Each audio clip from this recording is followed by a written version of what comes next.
भारत माता की।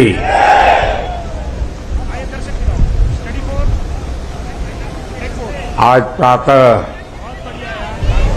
मैं बेंगलुरु में था।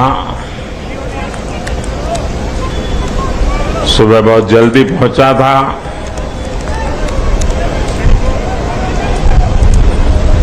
और तय किया था कि भारत में जाकर के देश को इतनी बड़ी सिद्धि दिलाने वाले वैज्ञानिकों के दर्शन करूं। और इसलिए मैं सुबह सुबह वहां चला गया। लेकिन वहां जनता जनार्दन ने सुबह से ही, सूर्योदय से भी पहले हाथ में तिरंगा लेकर के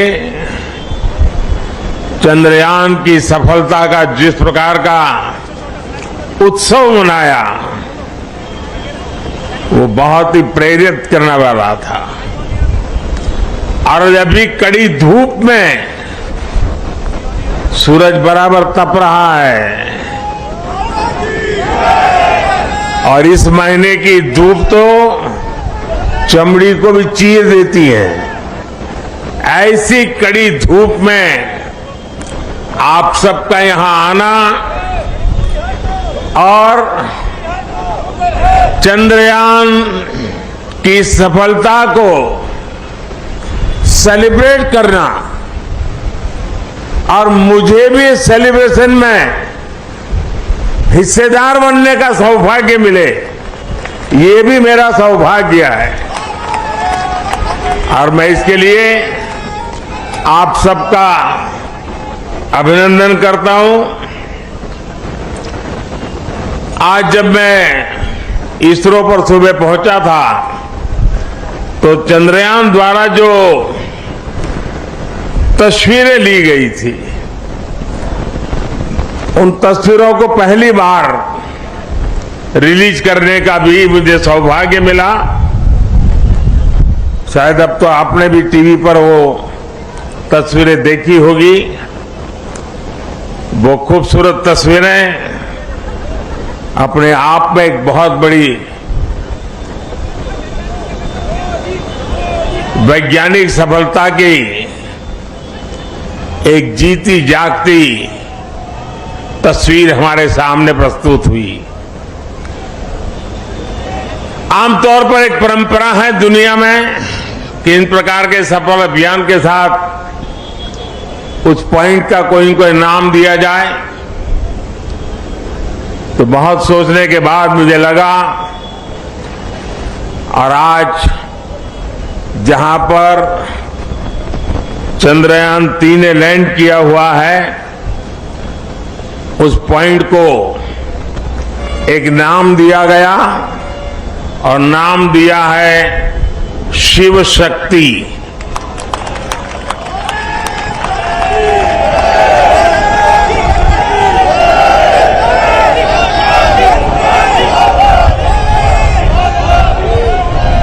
और जब शिव की बात होती है तो शुभम होता है, और शक्ति की बात होती है तो मेरे देश की नारी शक्ति की बात होती है।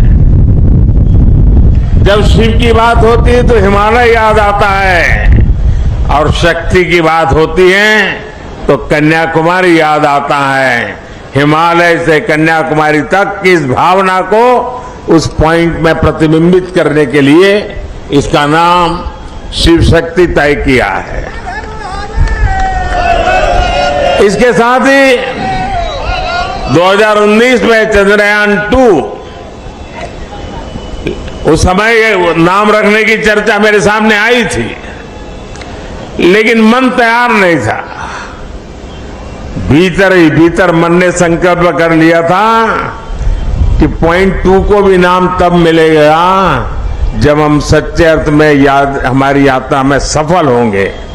और चंद्रयान 3 में सफल हो गए तो आज चंद्रयान 2 का जो पॉइंट था उसका भी नामकरण किया, और उस पॉइंट का नाम रखा है तिरंगा। हर संकटों से जूझने का सामर्थ्य तिरंगा देता है। हर सपने को साकार करने की प्रेरणा तिरंगे देता है। और इसलिए 2 में विफलता मिली, 3 में सफलता मिली, तो प्रेरणा बन गई तिरंगा। और इसलिए जो पॉइंट 2 चंद्रयान 2 जो पॉइंट के रूप में अब तिरंगा के रूप में जाना जाएगा। और भी एक महत्वपूर्ण बात आज सुबह मैंने कही है, 23 अगस्त भारत की वैज्ञानिक विकास यात्रा में एक मील का पत्थर है। और इसलिए हर वर्ष भारत 23 अगस्त को नेशनल स्पेस डे के रूप में मनाएगा। साथियों, मैं पिछले दिनों ब्रिक्स समिट के लिए साउथ अफ्रीका में था। इस बार साउथ अफ्रीका के ब्रिक्स समिट के साथ साथ पूरे अफ्रीका को भी वहां निमंत्रित किया गया था। और ब्रिक्स समिट में मैंने देखा, शायद ही दुनिया का कोई व्यक्ति हो जिसने चंद्रयान की बात न की हो, बधाई न दी हो। और जो बधाइयां मुझे वहां मिली है, वो आते ही मैंने सब वैज्ञानिकों के सामने उनको सुपुर्द कर दी है। और आप सबको भी सुपुर्द कर रहा हूं कि पूरे विश्व ने बधाइयां भेजी है। साथियों, हर कोई ये जानने का प्रयास करता था चंद्रयान की यात्रा के संबंध में, ये कालजयी उपलब्धि के संबंध में, और नया भारत, नए सपने, नए संकल्प और नई सिद्धि, एक नया प्रभाव अपना भारत के तिरंगे का सामर्थ्य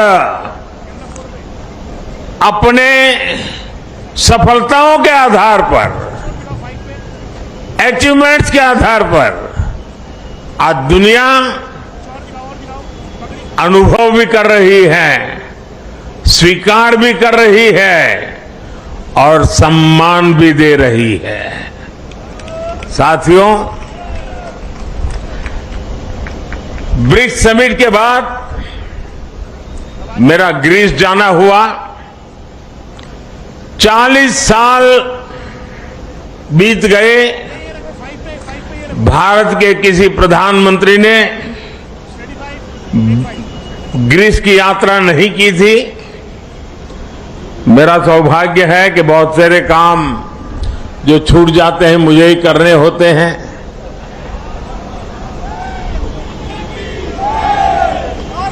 ग्रीस में भी जिस प्रकार से भारत का मान सम्मान, भारत का सामर्थ्य, और ग्रीस को लगता है कि भारत और ग्रीस की दोस्ती, ग्रीस एक प्रकार से यूरोप का प्रवेश द्वार बनेगा और भारत और ग्रीस की दोस्ती भारत और यूरोपियन यूनियन के रिश्तों को मजबूती देने का एक बहुत बड़ा माध्यम बनेगा। साथियों, आने वाले दिनों में कुछ दायित्व हमारे भी हैं। वैज्ञानिकों ने हमारा काम किया है, सैटेलाइट हो, चंद्रयान की यात्रा हो, सामान्य मानवी के जीवन में इसका बहुत बड़ा प्रभाव होता है। और इसलिए इस बार मेरे देश की युवा शक्ति को विज्ञान के प्रति रुचि बढ़े, टेक्नोलॉजी के प्रति रुचि बढ़े। हमें इस बात को आगे ले जाना है हम सिर्फ उत्साह, उमंग, नई ऊर्जा, सिर्फ इतने से अटकने वाले लोग नहीं हैं। हम एक सफलता प्राप्त करते हैं तो वहीं पर मजबूत कदम रख के नए उछाल के लिए तैयार हो जाते हैं। और इसलिए गुड गवर्नेंस के लिए, लास्ट माइल डिलीवरी के लिए, सामान्य मानवीय की जिंदगी में सुधार के लिए ये स्पेस साइंस कैसे काम आ सकता है, ये सैटेलाइट कैसे काम आ सकते हैं, ये हमारी यात्रा कैसे उपयोगी हो सकती है, उसको हमें आगे बढ़ाना है।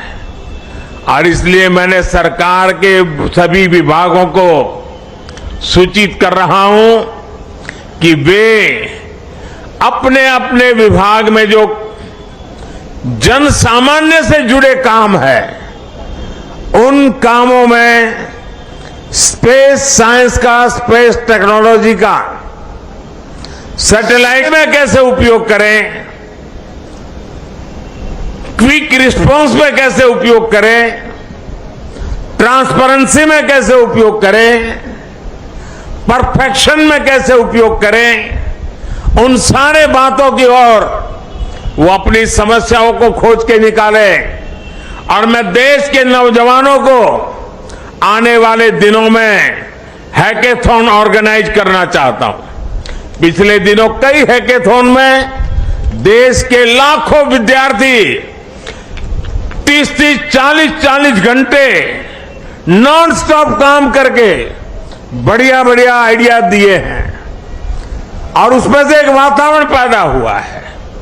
मैं आने वाले दिनों में ऐसे हैकेथॉन की बड़ी श्रृंखला चलाना चाहता हूं ताकि देश का जो यंग माइंड है, यंग टैलेंट है और जो जन सामान्य की मुसीबतें हैं, इसके सॉल्यूशन के लिए ये स्पेस साइंस, सैटेलाइट से टेक्नोलॉजी, उसका उपयोग करें।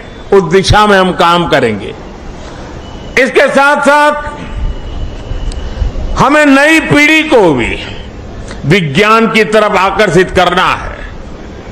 21वीं सदी टेक्नोलॉजी ड्रिवन है और दुनिया में वही देश आगे बढ़ने वाला है जिसकी साइंस और टेक्नोलॉजी में महारत होगी। और इसलिए समय की मांग है कि 2047 में हमारे देश को विकसित भारत बनाने के सपने को पार करने के लिए हमें साइंस और टेक्नोलॉजी की राह पर और अधिक मजबूती से आगे बढ़ना है। हमारी नई पीढ़ी को बचपन से ही साइंटिफिक टेम्पर के साथ आगे बढ़ने के लिए तैयार करना है। और इसलिए ये जो बड़ी सफलता मिली है, ये जो उमंग है, उत्साह है, उसको अब शक्ति में चैनलाइज करना है।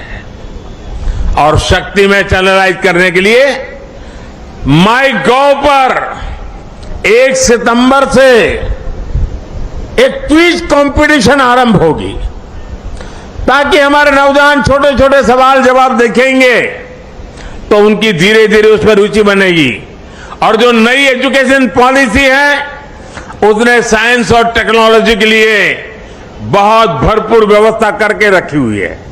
हमारी नई शिक्षा नीति इसको बहुत अधिक बल देने वाली शिक्षा नीति है और उसमें जाने के लिए एक रास्ता बनेगा हमारा क्विज कंपटीशन। मैं आज यहां से देश के नौजवानों को, मेरे देश के विद्यार्थियों को और हर स्कूल को मैं कहूंगा कि स्कूल का एक कार्यक्रम बने कि ये चंद्रयान से जुड़ी हुई जो क्विज कंपटीशन है, उस क्विज कंपटीशन में बढ़ चढ़ करके हिस्सा लें। देश के करोड़ों करोड़ों युवा इसका हिस्सा बने और हम इसको आगे ले जाएं। मैं समझता हूं ये बहुत बड़ा परिणाम देगा। आज मेरे सामने आप सब आए हैं तो और भी एक बात की और मैं आपका ध्यान आकर्षित करना चाहता हूं। विश्व की भारत के प्रति एक बहुत जिज्ञासा बढ़ी है, आकर्षण बढ़ा है, विश्वास बढ़ा है। लेकिन इन सब के बावजूद भी कुछ मौके होते हैं जब उसे इन चीजों की अनुभूति होनी चाहिए। हम सबके सामने तत्काल एक अवसर आने वाला है और खास करके दिल्ली वासियों के लिए अवसर आने वाला है, और वो है G20 समिट। एक प्रकार का विश्व का बहुत बड़ा निर्णायक नेतृत्व ये हमारी दिल्ली की धरती पर होगा, हिंदुस्तान में होगा। पूरा भारत यजमान है, लेकिन मेहमान तो दिल्ली आने वाले हैं। उनको जरा मेरी डॉक्टर की टीम जरा पहुंचे, मेरे साथ जो डॉक्टर है जरा देख लें इनको।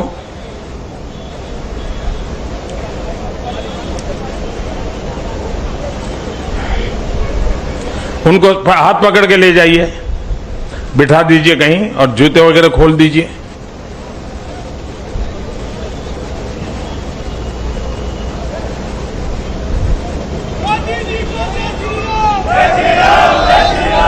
G20 की मेजबानी पूरा देश मेजबान है, लेकिन ज्यादा से ज्यादा जिम्मेवारी मेरे दिल्ली के भाइयों बहनों की है, मेरे दिल्ली के नागरिकों की है। और इसलिए देश की साख पर रत्ती भर भी आंच न आए, ये हमारे दिल्ली को करके दिखाना है। देश की आन बान शान का झंडा ऊंचा करने का सौभाग्य मेरे दिल्ली के भाइयों बहनों के पास है। और इतनी बड़ी मात्रा में विश्व से मेहमान आते हैं तो असुविधा तो होती ही होती है। अपने घर में भी अगर 5-7 मेहमान आ जाए तो घर के लोग मुख्य सोफा पे नहीं बैठते, अगल वाली छोटी सी चेयर पर बैठ जाते हैं, क्योंकि मेहमान को जगह देते हैं। हमारे यहां भी अतिथि देवो भव के हमारे संस्कार है। हमारी तरफ से जितना ज्यादा मान सम्मान स्वागत हम दुनिया को देंगे, वो सम्मान अपना बढ़ाने वाले हैं, हमारा गौरव बढ़ाने वाले हैं, हमारी साख बढ़ाने वाले हैं। और इसलिए सितंबर में 5 तारीख से लेकर के 15 तारीख तक बहुत सारी गतिविधियां यहां रहेगी। मैं दिल्ली वासियों से आने वाले दिनों में जो असुविधा होने वाली है उसकी क्षमा यात्रा आज ही कर लेता हूं, और मैं उनसे आग्रह करता हूं, ये मेहमान हम सबके हैं। हमें थोड़ी तकलीफ होगी, थोड़ी असुविधा होगी, ट्रैफिक की सारी व्यवस्थाएं बदल जाएगी, बहुत जगह पे हमें जाने से रोका जाएगा, लेकिन कुछ चीजें आवश्यक होती है। और हम तो जानते हैं, परिवार में अगर शादी भी होती है ना, तो घर के हर लोग कहते हैं अगर नाखून काटते समय थोड़ा सा अगर खून निकल गया हो तो भी लोग, अरे भाई संभालो, घर में अवसर है, कुछ चोट नहीं लगनी चाहिए, कुछ बुरा नहीं होना चाहिए। तो ये अपना बड़ा अवसर है। एक परिवार के नाते ये सारे मेहमान हमारे हैं। हम सब के प्रयासों से ये हमारा G20 समिट शानदार हो, रंग बिरंगा हो, हमारा पूरा दिल्ली रंग राग से भरा हुआ हो। ये काम दिल्ली के मेरे नागरिक भाई बहन करके दिखाएंगे, ये मेरा पूरा विश्वास है। मेरे प्यारे भाइयों बहनों, मेरे परिवारजनों, कुछ ही दिन के बाद रक्षाबंधन का पर्व आ रहा है। बहन भाई को राखी बांधती है और हम तो कहते आए हैं चांदा मामा, बचपन से ही पढ़ाया जाता है चांदा मामा। हमें बचपन से सिखाया जाता है धरती माँ। धरती माँ है, चांदा मामा है, मतलब कि हमारी धरती माँ चांदा मामा की बहन है। और इस राखी का त्योहार ये धरती माँ ये ल्यूनर को राखी के रूप में भेज करके चंदा मामा के साथ राखी का त्योहार मनाने जा रही है। और इसलिए हम भी ऐसा राखी का शानदार त्योहार मनाएं, ऐसा भाईचारा का, ऐसा बंधुत्व का, ऐसा प्यार का वातावरण बनाएं कि G20 समिट में भी चारों तरफ ये बंधुत्व, ये भाईचारा, ये प्यार, ये हमारी संस्कृति, हमारी परंपरा का दुनिया को परिचय कराएं। मुझे विश्वास है कि आने वाले त्योहार शानदार होंगे और सितंबर महीना हमारे लिए अनेक रूप से विश्व में फिर से एक बार, इस बार वैज्ञानिकों ने चंद्रयान की सफलता से जो झंडा गाड़ा है, हम दिल्ली वासी G20 की मेहमान नवाजी अद्भुत करके उस झंडे को नए ताकत दे देंगे, ऐसा मेरा पूरा विश्वास है। मेरी आप सबको इस इतनी धूप में यहां आकर के इस हमारे वैज्ञानिकों के महोत्सव को सामूहिक रूप से मनाने के लिए, तिरंगे को लहराने के लिए बहुत बहुत बधाई देता हूं, बहुत बहुत शुभकामनाएं देता हूं। मेरे साथ बोलिए भारत माता की, भारत माता की, भारत माता की। बहुत बहुत धन्यवाद।